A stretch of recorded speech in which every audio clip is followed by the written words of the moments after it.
Okay, welcome back to 3rd and 23. I'm your host, Alex, here to bring you another pick and prediction video. We're talking Champs Week, AFC and NFC Championship games. Last week in divisional round, I only bet 2 of the 4, went 1-1. Josh Allen, he misses the throw to the tight end in regulation. That would have won the game for you. Is what it is, 1-1. See if we can do better here in Championship Week. So we're going to start it off with the Patriots visiting the Broncos. The Patriots are 3.5-point favorites. This opened at 5.5 and has steadily dropped to 3.5. It actually quickly dropped to 4.5 and now has dropped to 3.5. Who knows? By tomorrow morning, this might be even lower. If you haven't heard, the big news in this game, well, I'm sure you all have heard, is Bo Nix is out, right? Broken ankle, I believe. Jarrett Stidham is starting. Jarrett Stidham, formerly a New England Patriot, right? He was drafted by the Patriots to be the heir apparent to Brady.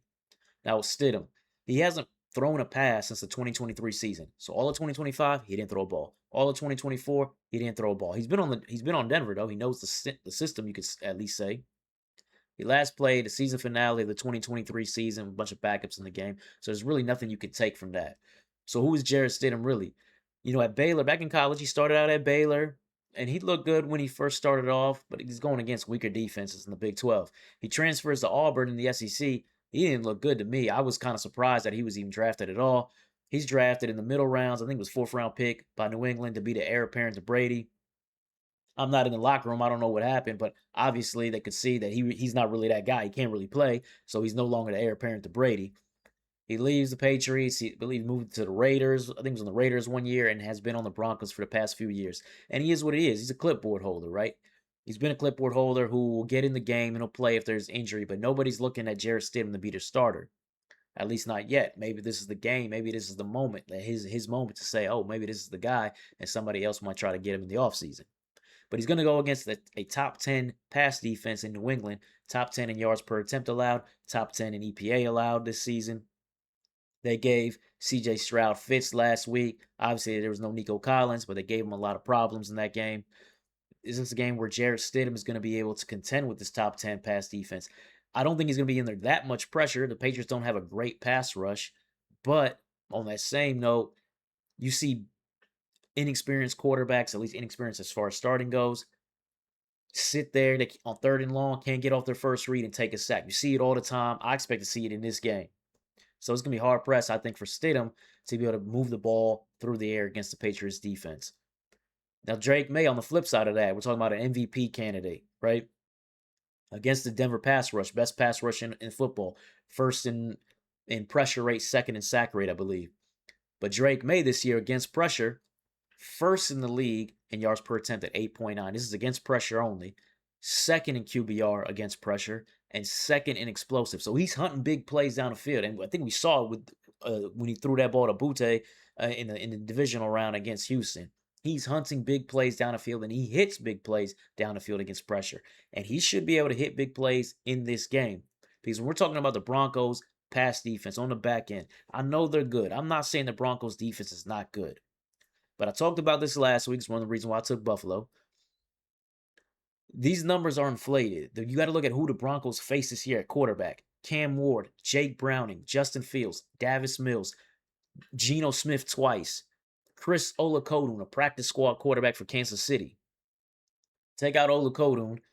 They've allowed, against those other guys, allowed 5.1 yards per attempt, 31.6% success rate. Obviously, number one in the league. That'd be number one in the league in any season, right? Then you throw in Olakodun, 3.2 yards per attempt in that game against Kansas City, by the way. That would drop them sub 5. I mean, you're looking at, man, this pass defense is amazing. But against everybody else, 6.8 yards per attempt allowed, 46% success rate allowed. That's good, but that's not elite. And you saw it against Trevor Lawrence, who barbecued these guys.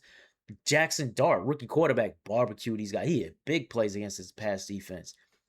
Guys have hit plays against Denver. Buffalo last week, Josh Allen, reigning MVP, he dropped 30, and he missed the ball to the tight end to make it 34, and they would have won the game in regulation. Now you're going against a potential future MVP in Drake May. So I don't see Drake May fall into that first camp, 5.1 yards per attempt, 31% success rate. I don't see that happening at all. I think Drake May is going to hit some plays in this game. He's going to be able to move the ball in this game through the air and put points on the board. I don't think Stidham is going to do that. So now you're going to have to do it with the running game. Broncos, as I've said before, since week 11, they're just mediocre running the football, mediocre rush offense metrics.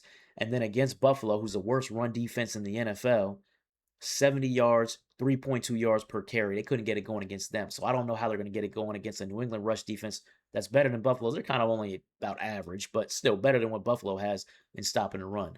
So because of that, go ahead and give me the Patriots. I'm going to lay the 3. I don't do 3.5 in the NFL ever. So go ahead and give me the Patriots. I'm laying the 3. I think Drake May's hitting plays down the field. I don't think Jarrett Stidham is hitting plays. I know the Sharps must have jumped quick on that plus 5.5.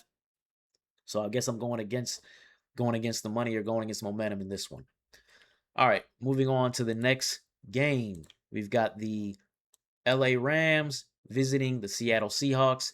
The Seahawks 2.5-point favorite. This opened at 3, quickly dropped to 2.5, and then it has just stayed at 2.5. This hasn't moved one way or the other. So these two obviously divisional opponents. They split in the regular season. Both games were tight. The Rams won the first game 21-19. Seattle had to keep settling for field goals. You can make the argument they outplayed them, but they had to keep settling for field goals and couldn't get the ball in the end zone when it mattered. And then the second game, Seattle won 38-37 in a wild game that had a lot of wild plays in it, which we'll get into in a second.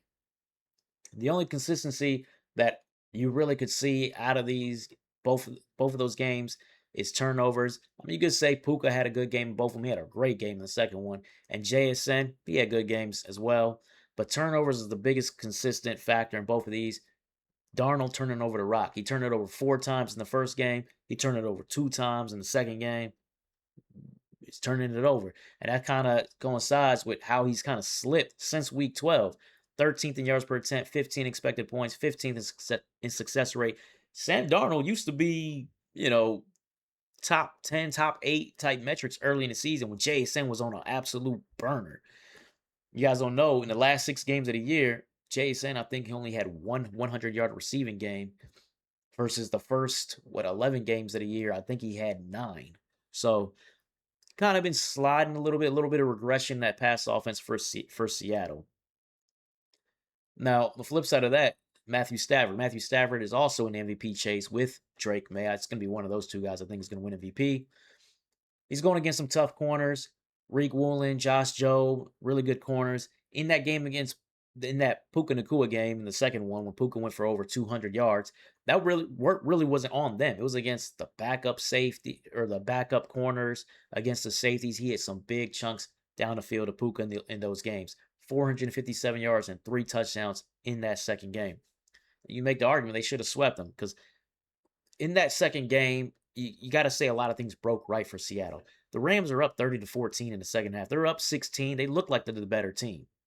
Then you get a touchdown and a 2-point conversion with just the goofiest 2-point conversion of all time, where the ball hit the player who hit his helmet, the ball landed in the end zone, and Charbonnet just picked it up in the end zone. Everybody thought it was an incomplete pass. They review it and they say, "Oh no, it's a fumble and he recovered in the end zone." Goofiness like that. You got a missed field goal by the Rams and late in the game. They go to overtime. The Rams score, and then Seattle scores and goes for 2 again. You got Kenneth Walker hitting 55-yard touchdown runs. It's easily his biggest play of the season.